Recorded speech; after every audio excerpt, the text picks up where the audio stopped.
gonna show you guys. Somebody actually asked me a question in one of my comments and asked if I had a regular road atlas in here, or do I depend on Rhonda 100%? The question to the answer is no, I do not. Now what I'm gonna do, I'm gonna show you guys what I do, okay? Right now we're gonna program Rhonda.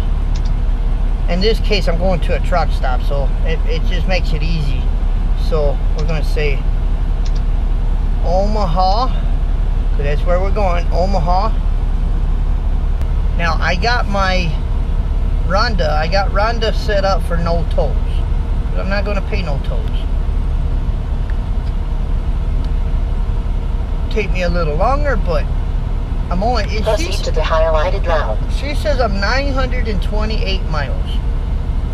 Now, she's a Randy McNally. Trucker Jukebox indeed has a regular Randy McNally. Matter of fact, I had the 2016. I disregarded that. Now we got the 2018.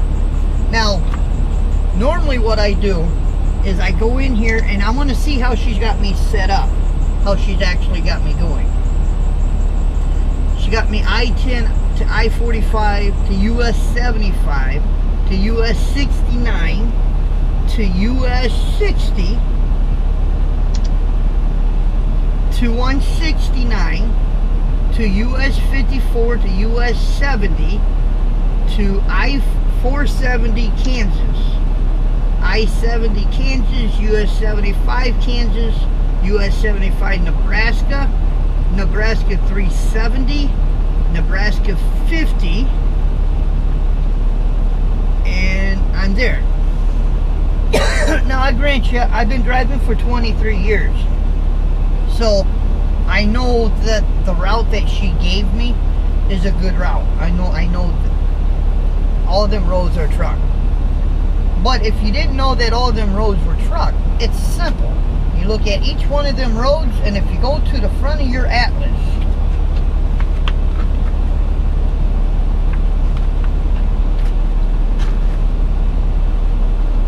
and I mean, it gives you motel, toll-free websites, the time zones, even if you're going into Canada, Mexican and Canadian regulations. It tells you about the regulations,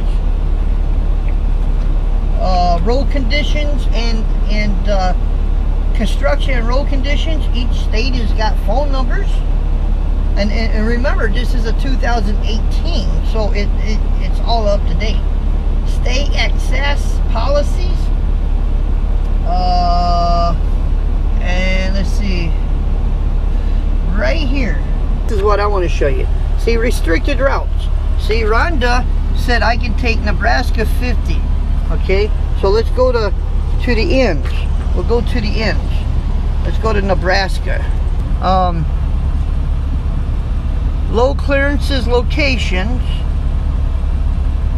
There's Nebraska. That's all I'm looking at. Nebraska 2, Alliance, US 6, Lincoln, 2 miles west. That's 1311. I could still go underneath that if I had to. Now, if I had to go to Alliance, Nebraska 2, it's only 13.3. There's no way I can go underneath that. See, if Rhonda had me taken in Nebraska 2, and I was going through that town, I know I can't go through that. But see, we're taking 50, right? There's Nebraska 41, US 75 southbound, Omaha. Check this out, Omaha US 275 curb, 13.6. Okay, now I'm going into Nebraska, but I'm taking Nebraska US 75. Let's find out where part of that is. Let's see, let's go over here. 13.6 C19. Let's go to Nebraska to C19.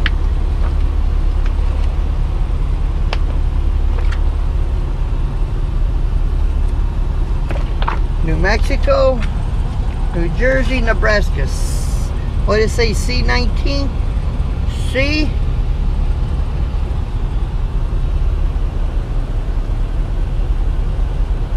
Okay, it's going to be up here. It's showing up here. Okay, C.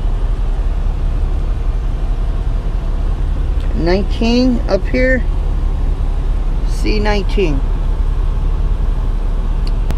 So, right there,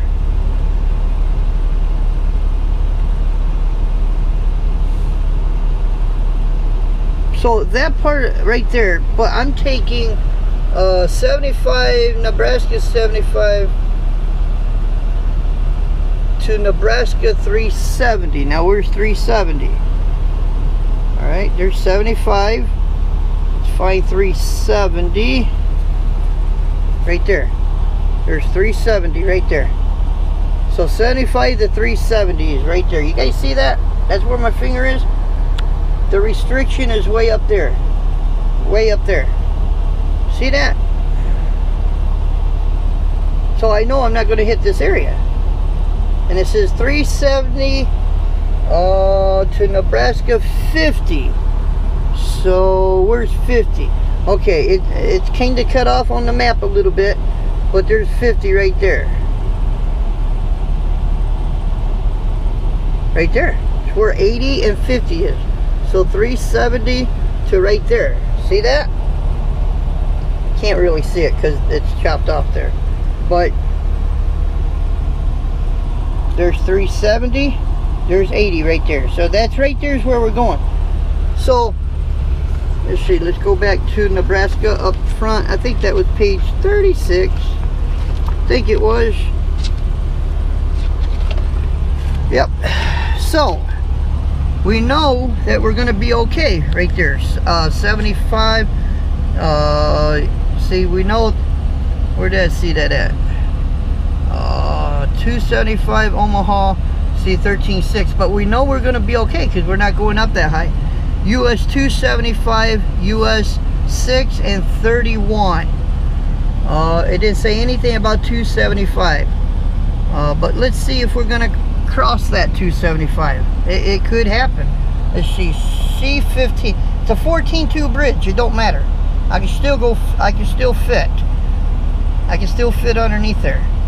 So I'm not even going to look it up because I know I can fit. So see, you don't just. I know there's a lot of new drivers out there, and I'm going to put this video by itself. Just because, first of all, let me just state this. If you have a Randy McNally, and I'm only speaking for the Randy because that's all I've ever operated in my truck.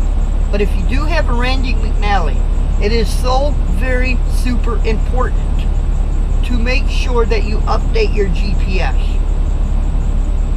because that will update it with your new Atlas. So once a month I plug Rhonda into my laptop and I program, I upload it, or refreshing it, or update it. And then whenever I'm looking where I'm going, I always go through how I'm going, and then I get my Atlas out and I make sure I can take them roads. But if you're only going to rely on your GPS, and I know a lot of people, they take their phones, they go to Google to look at a route. But if you drive a truck, Google Maps is not truck friendly.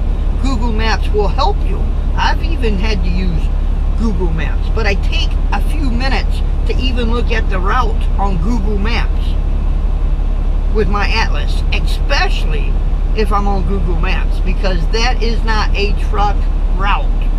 It's for a car.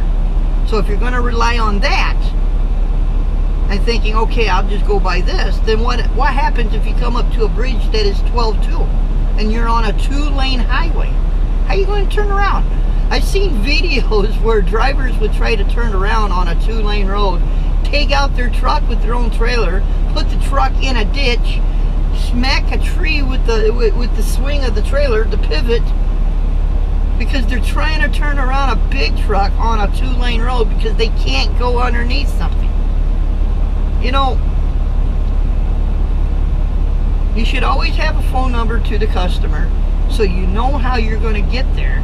By call the customer, you know, hey, I drive a big 18-wheeler truck, I'm 13.6. How's the best way to go? Let them give you directions. Write them down.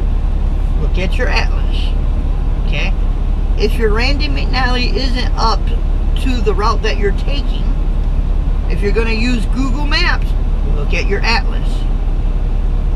If you can use your Randy McNally, great, wonderful, but use your atlas. Because it's got to restrict, there's no excuse why a truck has to go underneath something that is below 13.6. There's no excuse for it. Because you went underneath something that was too small, or you went on a road that wasn't a truck route, and you get a ticket. Who are you going to tell the cop? Well, my GPS told me to go this way. You're only going to show ignorance when you say that. Even some county roads, even though, let's say in the summer, it's a truck route. But in the winter or in the spring, when the road, when the ground is thawing out, they usually have a 55,000 rate, or some 55,000 pound rate, or a 53,000 pound rate. It's because the ground is thawing. This map will tell you. If that road has a seasoned truck route, it will tell you. This is just a friendly reminder. I don't usually educate all that much on my YouTube channel, but this is for all the new drivers out there that are just starting out. And please share this video, because oh my god, we see so many videos on YouTube where drivers are going underneath something that they can't fit, or they're actually taking a bridge that is a 5-ton bridge. There's a lady right now, I'm not making this up, you can go look at it yourself. She got on a historic bridge. Attempting to cross a century-old bridge causes a collapse and is now facing charges. Wait 3 News reporter William Joy was there this weekend as people from all over the state came to get a look at the ruined piece of history. They came from more than an hour away. Martinsville. To take photos. Yeah, I don't live too far, you know, from Seymour. And get a first-hand look. It's pretty much all over the whole state. I'm like, I've got to see this myself. Mark Skye is a truck driver himself. And I was shocked when I seen the bridge there.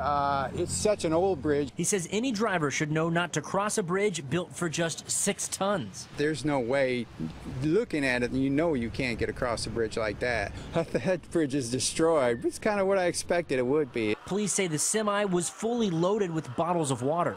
I've never seen anything like it. James Stout was headed back from vacation. I just stopped to snap a couple pictures on the way back through.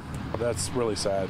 The unfortunate tourist attraction is much more sad for locals. How could somebody, you know, that's a truck driver try to cross a bridge that small? Michael Moeller shared the news with his wife Friday. I said, she's a dummy. We got signs up there that said no trucks, but I think she didn't pay no attention. Built in 1880, before cars even existed, it's a landmark in the city. It's been here for ages. And it's one officials say is far beyond fixing. I almost cried. It has antique value at a bridge like that. It was a well-made bridge. Wow, and 23-year-old Mary Lambright was driving this semi. She faces charges of reckless operation of a tractor-trailer, disregarding traffic signs, and putting too much weight on the bridge. And she puts her semi on it, crashes the bridge. She's going to get some jail time out of that. They're actually going to take her to jail for that. And she got to pay for that bridge. I'm not making it up. Go to Google, go to YouTube. Lady runs over a historic bridge and goes to jail. It's there. You know, you got to be a professional. Stay a professional. Don't drive like you're driving a four-wheeler. When you're in a truck, you're supposed to have a brain. Use it. Don't lose it. Thank you for watching. We appreciate you.